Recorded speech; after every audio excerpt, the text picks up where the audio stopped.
Përshëndetje të nderuar shikues dhe mirë se vini në edicionin informativ këtu në Blu Televizion, ku do të njihemi së bashku me zhvillimet më të fundit nga vendi, rajoni dhe bota. Nisi me turizëm.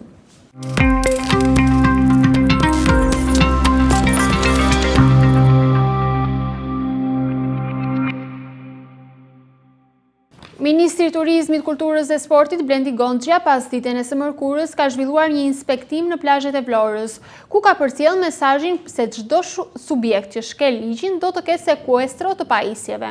Ministri është dalur gjithashtu edhe në zonën e Lungomares, ku janë konstatuar disa shkelje të subjekteve që kanë abuzuar me hapësirat e lejuara.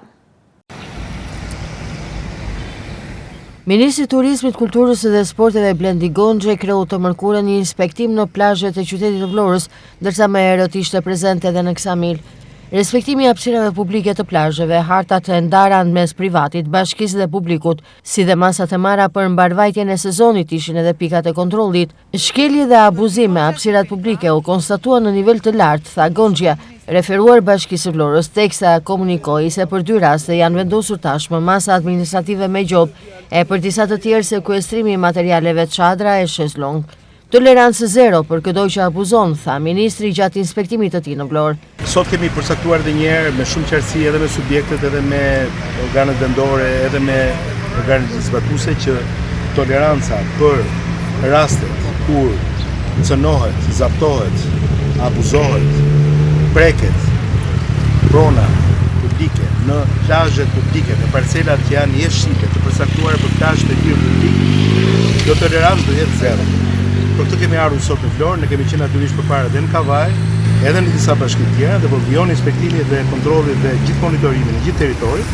Jemi krah bashkive, jemi partner me bashkitë, pra si Ministria e Turizmit në Tiranë, si Agjencia Kombëtare e Bregdetit, jemi partner me bashkitë, duhet patjetër që të ketë koordinim.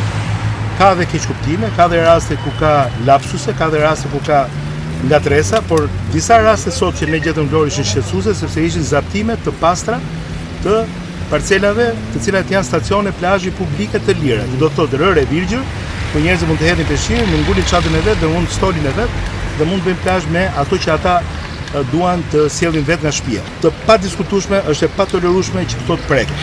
Sot janë konfiskuar shezlonjë dhe çadra.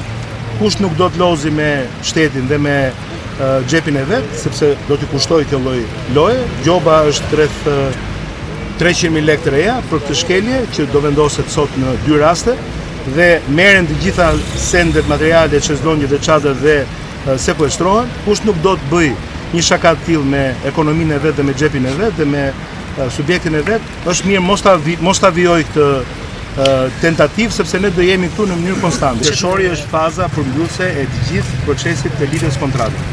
Në 30 qershor madje, edhe ato aplikime dhe ato raste ku ka procedurë, pra ka aplikim për plazhe të caktuara të menaxhuara nga privat apo për plazhe që janë parashikuar të menaxhohen nga bashkitë dhe nuk mbyllet procedura dhe ato kthehen në plazhe publike. Unë një pjesë mirë detyrës time dhe unë e kam për detyrë, sepse duhet të vi dhe unë bashkë me organet vendore të jemi në koordinim për ta ndjekur këtë punë. Por natyrisht do ishte mirë që kjo punë filloj të bëhet një zakon i mbar i të gjithëve, i komuniteteve, po edhe i subjekteve dhe i biznesit. Natyrisht pushteti vendor ka nevojë për suport, se ka dhe raste që nuk i ka gjithë kapacitetet dhe nuk i ka të gjitha mundësitë, duhen mjete, duhen njerëz, duhet kontroll, ne nuk mund të policojmë çdo metër katror. Duhet edhe një ndërgjegjshmëri dhe një vedi edhe nga ana e komunitetit që nuk preket toka pjesa e plazhit publik, sepse ata që e bëjnë të gjë nuk janë nga Mars.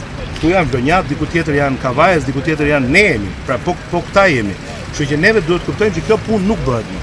Edhe këtu do ketë masa të forta dhe do ketë deri në sekuestrim, ne kemi qenë sot në gjithë organet e rendit dhe nuk duhet të harxojmë to energji që po harxojmë në këtë moment, edhe aksesi publikut në rërë, në det duhet të jetë i shenjtë.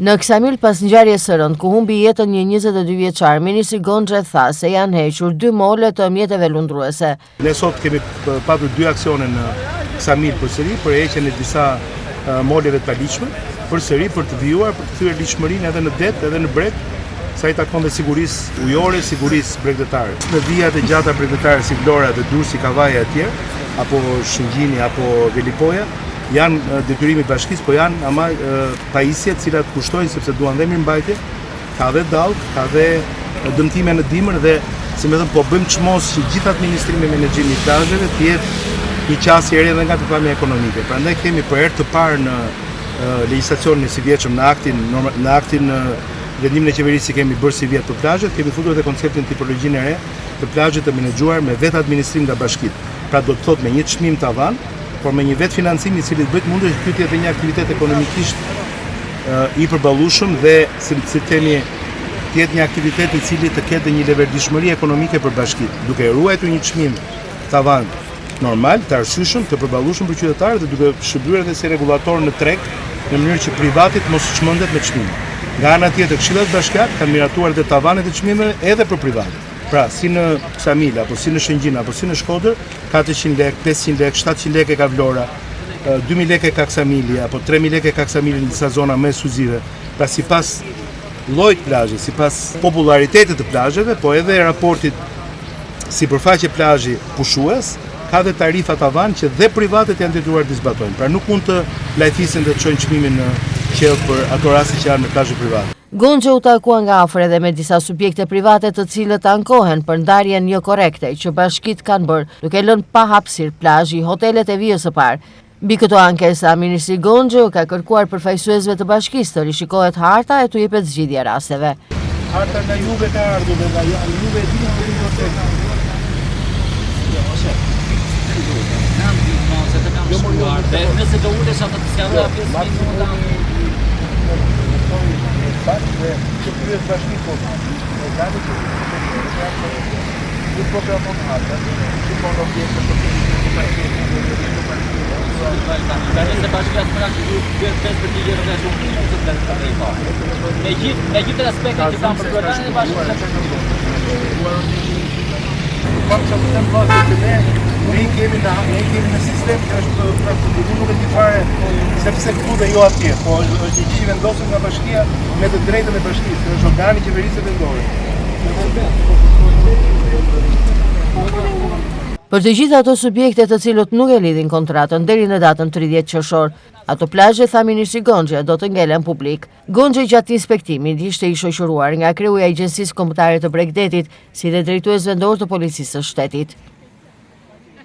Pas inspektimeve të Ministrit të Turizmit Blendi Gonxha një ditë më parë, këtë të njëjtë plazhet e Vlorës kanë mbërritur inspektor të Agjencisë Kombëtare të Bregdetit, të cilët kanë zhvilluar kontrolle në hapësirat publike. Kontrollet kanë nisur nga shëtitoria bregdetare për shkak të përqendrimit më të lartë të plazheve. Pas inspektimeve të kryera një ditë më parë në Bregdetin e Vlorës nga Ministri i Turizmit, Kulturës dhe Sportit Blendi Gonxha, kontrolleve në vijën bregdetare për zbatimin e hapësirës publike, si dhe kritereve të përcaktuara me ligj për ndarjen e plazheve nga përfaqësues të Ministrisë së Turizmit, mëngjesin e kësaj të njëjtëje në Vlorë ka zbarkuar Agjencia Kombëtare e Bregdetit. Përfaqësues të kësaj agjencie kanë zhvilluar kontrolle në hapësirat publike të plazheve në Vlorë. Kontrolle këto të cilat kanë nisur nga shëtitoria Lungomare, si pjesa turistike e qytetit, me përqendrimin më të lartë të plazheve. Agjencia Kombëtare e Bregdetit, përfaqësues të qendrës, pra të Tiranës, kanë bëritur në Vlorë për të inspektuar hapësirën publike dhe respektimin e rregullave për ndarjen territoriale të plazheve. Në fokus të tyre kanë qenë zbatimi i hapësirës publike të qytetarëve, e cila është konstatuar e zaptuar nga disa biznese, por gjithashtu edhe parametrat, kriteret që përcakton ligji për vjushmërinë e aktivitetit. Kritere këto të cilat fillojnë nga vrojtuesit të plazheve dhe përfundojnë tek numri i çadrave. Sipas informacioneve, po monitorohen hapësirat e plazheve me në fokus ato publike. Në nisje të sezonit veror, Bashkia Vlorës ka dërguar në Agjencinë Kombëtare të Bregdetit hartën e plotë të vijës bregdetare me ndarjet e plazheve. Inspektorët e Agjencisë Kombëtare të Bregdetit kanë kontrolluar pikërisht sot në Vlorë se si po zbatohen hapësirat publike të plazheve, të cilat janë përcaktuar për qytetarët. Është konstatuar që disa nga këto hapësira janë zënë me çadra nga bizneset, gjithashtu në verifikim kanë kaluar edhe hapësirat private të plazheve për të parë tek ata zbatimin e një sër kriteresh të përcaktuara me vendim të Këshillit të Ministrave. Kritere këto, të cilat janë zbatimi i madhësisë së territorit për shfrytëzim sipas lejes që posedon çdo biznes, numri i çadrave, kushtet higjieno-sanitare, por dhe mbrojtuesit e plazheve. Sipas Agjencisë Kombëtare të Bregdetit, të gjitha bizneset të cilat nuk i zbatojnë këto kritere do të përballen me gjoba, si dhe sekuestrim të çadrave dhe shezlonjve. Në pikun e sezonit veror, në kohën kur qyteti po pret më shumë pushues vendaze të huaj, në Vlorë po vijojnë të riasfaltohen segmentet rrugore. Sipas qytetarëve vlonjat, punimet për asfaltimin e rrugës Kosova kanë sjell kaos në trafik, ndërsa ata përballen edhe me zhurmat e pluhurin që vijnë nga punimet. Në pikun e sezonit veror, në kohën kur qyteti po pret më shumë pushues vendase të huaj, në Vlorë riasfaltohen segmentet rrugore. Sipas qytetarëve vlonjat, punimet për asfaltimin e rrugës Kosova, një prej rrugëve kryesore të qytetit Vlorës, kanë sjell kaos në trafik duke penalizuar qytetin. Qytetarët thonë se edhe ata vetë kanë të vështirë të kalojnë në rrugët e Vlorës, aty ku krahas trafikut përballen me zhurmat dhe pluhurin që vijnë nga punimet. Të tilla projekte, sipas qytetarëve, duhet të ishin realizuar në dimër, atëherë kur edhe Vlora ka më pak qarkullim, apo firma e cila po realizon këtë projekt duhet të punojë përgjatë natës kur nuk ka lëvizje të dendur. Qytetarët thonë se të tilla punime në mesin e pikut sjellin veç stres tek qytetarët, si dhe largimin e pushuesve nga Vlora dhe impakti negativ tek ata. Unë nuk jetoj këtu. Kjo është një skandal. Zbresim mbajtës të rrugës. Ti vit tur bashkisë. Më kej s'ka ku të vej tu. Më kej na kaj s'ka ku të vej. Tur. S'ka ku të vej. E fjalë më kej na kaj, nuk ka.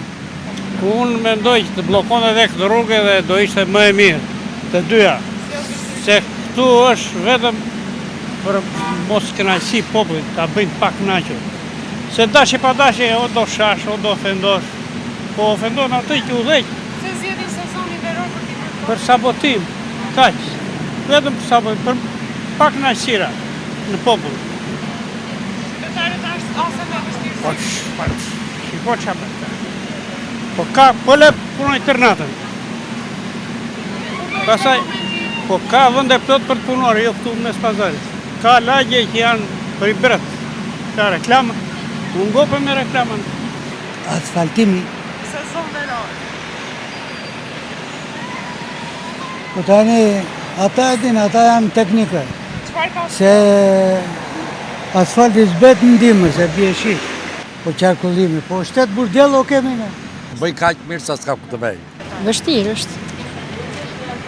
Njerëzit vinë për plazh, njerëzit vinë për qef, këtu është bërë trafik, shikoj se si është bërë. Si kjo vështirësi për Po shumë ja. Shikoj vetë si është. se lihen punët për momentin e vet.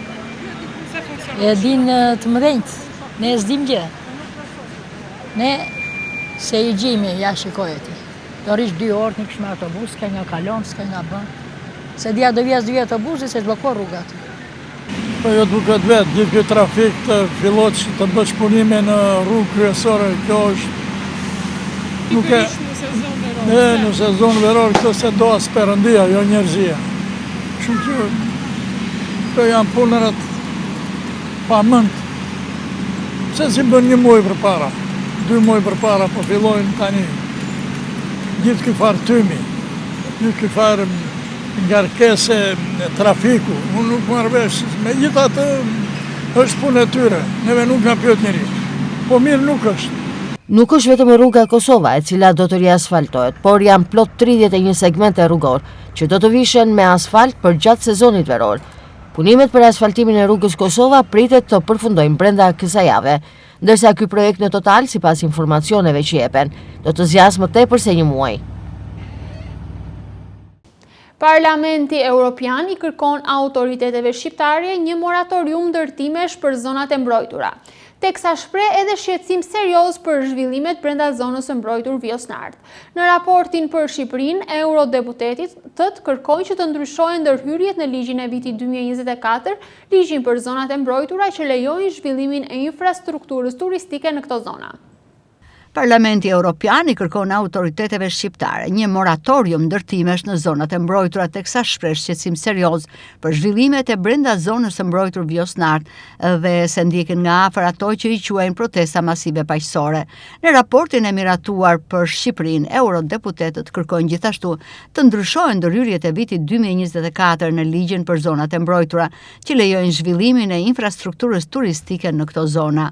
Amendamenti kërkuar nga një grup deputetësh i të gjelbërve në Parlamentin Evropian, i miratuar me votën e shumicës së këtij parlamenti, bën thirrje që çdo projekt në fushën e turizmit në zonat e mbrojtura në Shqipëri duhet i nënshtrohet vlerësimeve gjithëpërfshirëse të ndikimit në mjedis në përputhje të plotë me standardet e Bashkimit Evropian, duke përfshirë një proces transparent të pjesëmarrjes publike me komunitetet lokale, shkencëtarët dhe shoqërinë civile. Ky është dokumenti i parë që vjen nga institucionet e Bashkimit Evropian prej nisjes së protestave për çështjen e investimit në Zvënec, që përbën një sinjal të fortë, edhe pse rezoluta nuk është juridikisht detyruese. Miratimin e rezolutës, por dhe amendamentin e përshëndeti dhe kryeministri Rama, teksa veçoi rrëzimin e një tjetër amendamenti të bërë këtë herë nga grupi e Majta, që kërkonin të përmendej me emër projektin në Zvërnec dhe Xharet Kushner apo kompania e tij, por kjo nuk u pranua nga shumica dërmuese e ligjvënësve evropian. Kryeministri e quajti ndarje të shapit, të stuhisë digjitale të disinformimit për Zvërnecin nga sheqeri i zonës së mbrojtur Vjosnart, këtë vendimarrje të Parlamentit Evropian. Nga opozita këtë qëndrim të Parlamentit Evropian e komentoi kreu i grupit të Partisë Demokratike Gazmend Bardhi, i cili tha se tashmë Edi Rama ka vetëm një detyrë të dëgjojë zërin e eurodeputetëve dhe të shfuqizojë ndryshimet në ligjin për zonat e mbrojtura. Raporti përgatitur nga raportuesi Schieder mori gjithsej 483 vota pro. Dokumenti vlerëson progresin e vendit në procesin e integrimit evropian, mbështet fuqishëm anëtarësimin e vendit, teksa kërkon vijimin e reformave. Një aksident është regjistruar gjatë natës së mërkurës pranë syrit të Kaltërt në bashkinë Finish, ku 2 persona, njëri prej tyre shtetasi huaj, janë rrëzuar me motor në një humner rreth 15 metra në anë të rrugës. Fatmirësisht, 2 qytetarët janë jashtë do rreziku dhe kanë pësuar vetëm lëndime të lehta. Një aksident është regjistruar pranë syrit të Kaltërt në bashkinë Finish, ku 2 persona, njëri prej tyre shtetasi huaj, janë rrëzuar me motor në një humner rreth 15 metra në anë të rrugës. Sipas informacioneve paraprake, 2 qytetarët po lëvizin me motor në aksin pranë zonës turistike, ku në rrethana ende të paqarta kanë humbur kontrollin e mjetit dhe kanë përfunduar jashtë rrugës. Fatmirësisht nga aksidenti të dy kanë pësuar vetëm lëndime të lehta, ndërsa menjëherë pas njoftimit në vendngjarje kanë bërritur forcat e ndërhyrjes së mbrojtjes nga zjarri, si dhe strukturat e policisë dhe urgjencës mjekësore, të cilat ndërhyn për nxjerrjen e tyre nga zona ku kishin rënë. Pas operacionit të shpëtimit të lënduarit u transportuan drejt spitalit të Sarandës, ndërsa po marrin ndihmën e nevojshme mjekësore dhe ndodhen jashtë rrezikut për jetën. Policia po punon për sqarimin e plotë të rrethanave të aksidentit, ndërsa paraprakisht dyshohet se humbja e kontrollit të motorit ka sjellë daljen e tyre nga rruga. Vendimi për amnistin bëri në institucionin e ekzekutimit të vendimeve penale të Vlorës. Udhëzimi përkatës pritet të përcaktojë numrin e personave që do të përfitojnë në parapurgimin e Vlorës. Në këtë institucion bëhet fjalë vetëm për ulje të viteve të dënimit, jo për lirim të menjëhershëm, pasi ende janë në pritje të vendimeve të formës së prerë nga gjykata e shkallës së parë. 466 persona do të lirohen direkt, ndërsa 869 të tjerë do të përfitojnë ulje dënimi. Amnistia fiskale do të kalojë sot në parlament, ndërkohë që udhëzimet kanë mbritur edhe në të gjitha institucionet e votës së dënimit në vendin tonë. Një urdhër i tillë ka mbritur edhe në IVP Vlorë, ndërsa pritet që në këtë të fundit të përfitojnë kryesisht persona të cilët pritet të marrin vendimin e formës së prerë dhe më pas të përfitojnë ulje dënimi. Pra nga 869 persona të cilët do të përfitojnë ulje dënimi, do të përfitojnë dhe ata të cilët janë ende në pritje të vendimit të prerë nga gjykatat e shkallës së parë. 466 persona do të lirohen me njëherë, ndërsa 869 të tjerë do të përfitojnë ulje të dënimin nga amnistia. Udhëzimet përkatëse kanë bërritur në të gjitha institucionet e vojtjes së dënimit në vend. Një udhëzim i tillë ka mbërritur edhe në institucionin e qytetin e Vlorës. Tashmë pritet të përcaktohet saktësisht numri i personave që do të përfitojnë në paraburgimin e Vlorës. Sipas informacioneve paraprake, personat që ndodhen në këtë institucion pritet të përfitojnë vetëm ulje të viteve të dënimit dhe jo lirim të menjëhershëm, pasi ende janë në pritje të vendimet e formës së prerë nga gjykatat e shkallës së parë. Megjithatë, ata që pritet të përfitojnë nga amnistia janë kryesisht persona të dënuar për vepra të lehta penale.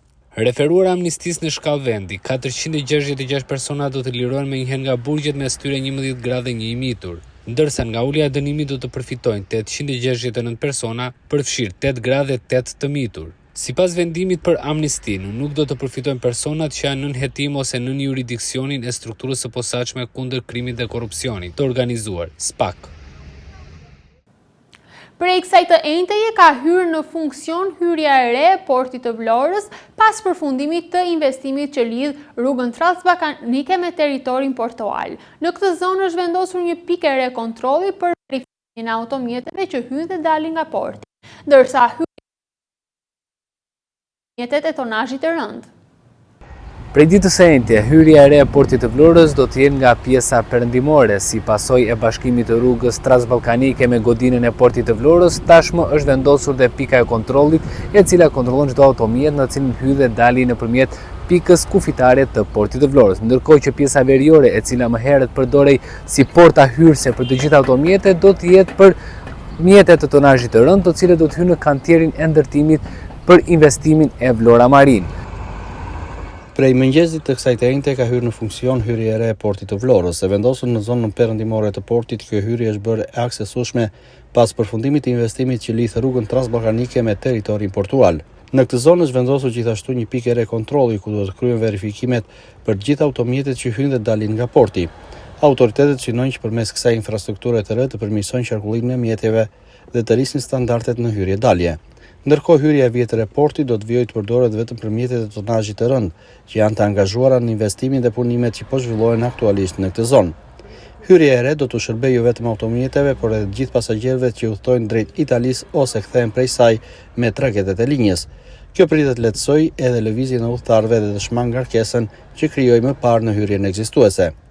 Megjithëse investimi kishte nisur prej kohësh, vetëm nga kjo e enjte e ishte vënë plotësisht në funksion. Tashmë infrastruktura e re është aksesueshme si për automjetet, ashtu edhe për pasagerët. Deri më sot, domatja është shërbyer në tryeza si sallat apo perime e veçantë në shërbimin e organizimit dhe larmishmërisë të përdorimit në asortimente larg specialiteteve ëmbëlsira. Por sot, nëpërmjet, domatja serviret si ëmbëlsirë duke e thyer kështu tabun e domates vetëm si perime. Deri më sot domatja shërbyer në tryeza si sallat apo perime e veçantë në shërbim të organizimit dhe larmisë së përdorimit në asortimente larg disiplinës së ëmbëlsirave. Por sot nëpërmjet domatja serviret edhe si ëmbëlsirë. Tabun e ka thyer punishtja bonjë, një prej njësive me traditë të hershme në prodhimin e glikove të famshme të përmetit. Iniciativa ka qenë e Liri Bonjos, administratore së kësaj njësie të prodhimit të glikove, e cila guxoi të thyente tabun se domatja është vetëm perime, duke kthyer atë në një produkt që mund të serviret edhe si gliko, madje me një recetë që pakush mund ta besojë. Fillimisht në fokusin e gatimit të domates për ta shndruar në gliko janë marrë domatinat, pasi janë dhe më praktike për t'u gatuar. Praktika e gatimit të tyre për gliko është pothuajse e njëjtë si ato të arrave, kumbullave apo dhe kajsive. Por recetën sekrete Liria, e cila qëndron larg ekspozimit nga kamera, nuk dëshiron ta ndajë me askënd, madje as me Mariantin, mjeshtrën e përgatitjes së glikove në këtë punishte dhe një ndër mjeshtret më jetëgjatë në qytetin e Përmetit. Vetë Marianti shprehet se nisja e prodhimit të glikos me domate është mirëpritur nga konsumatorët si një risi që të çon drejt suksesit. Glikon e domates e kemi filluar neve të parët. Në fillim e filluam pak se kishim merak si do dilte, po na doli shumë mirë, të tërë kanë mbetur të kënaqur, e pëlqejnë shumë, të gjithë që vinë e kërkojnë procesi domates. Në fillim marrim kukrën e domates. I japim një val të lehtë. Jo val, sa e ndjen në ujë për 1 minutë, e heqim, i heqim cipën, e të shpojmë, e vëm në ujë me gëlqere, pasta e marrim me shplaj mirë, përgatitim sherbetin, edhe. Është shumë i kërkuar ky produkt? Shumë i kërkuar. Të gjithë që vinë na e kërkojnë. Të gjitha i kemi shumë të mira me cilësi edhe nuk e zë, për shembull likoja likon për vitin tjetër. Po mbas arrës vjen domatja pathuxhani që e kërkojnë. Si produkt i ri që është edhur, që e kemi edhur, e kërkojnë shumë. Shalqini liko e vjetër, fiku liko e vjetër. Do një kujdes të veçantë për përgatitje, ne mundohemi me të gjitha mënyrat që ta nxjerrim sa më të mirë. Punishtja jon është punishtet ndër të para të likove të Përmetit. filloi të shtoj dhe prodhimi, mbetën të kënaqur njerëzit, sa vinte e shtoj më mirë. Punishtja në fjalë përveç glikos me domate pak më herët ka guxuar që të prodhojë dhe glikot me panxar të athët, apo dhe gliko me patëllxhan, duke sfiduar në këtë mënyrë punishtet e tjera nëpërmjet që ngelen te gatimi tradicional i ëmbëlsirave nga frutat. Por kjo punishte është e vetmja që mbron traditën dhe i mshon asaj duke sfiduar teknologjinë moderne. Të nderuar shikues, kjo ishte dhe gjithçka e përgatitur për edicionin informativ këtu në Blu Televizion. Bashkë mirupafshim.